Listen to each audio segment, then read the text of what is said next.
now that we had all the posts set, it was time to put the bands around the top. As you can see here in this time-lapse video, we had rigged up a thing on the front of the tractor to get high enough to place these bands, and we were putting 2x6s all the way down and then coming back from the other direction and placing 2x6s in that direction as well for a double band at the top, but also to provide stability and strength to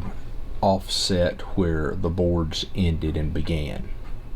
As you can see in the far right hand corner at the top on this photo, where the staggering occurs in the middle of boards. And one by one we started putting the bands in between each post and placing them all the way around the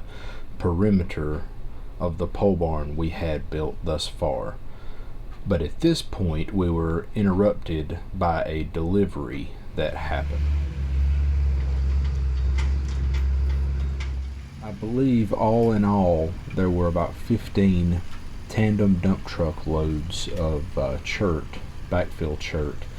brought to the pole barn site, and you'll see here that's my father on a Ford tractor raking a lot of it out and dumping it. Luckily the dump truck driver was able to pull into the pole barn and dump it where we needed it, so we could just spread it around easier with the tractors instead of having to shuttle it back and forth with each tractor trying to maneuver the dirt around in some way. So it really helped out a lot. And at this point it was just a good bit of days of several tractors working, maneuvering dirt around and getting it packed fairly tight, or as tight as we could with the machinery,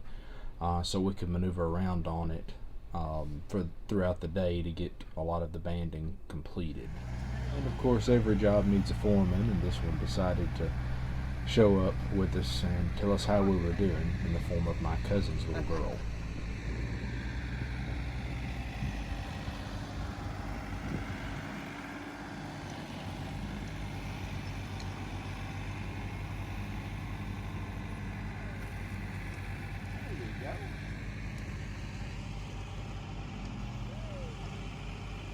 Dumping dirt, ain't they? And here we had gotten all the dirt packed down, at least for that day, that we were able to.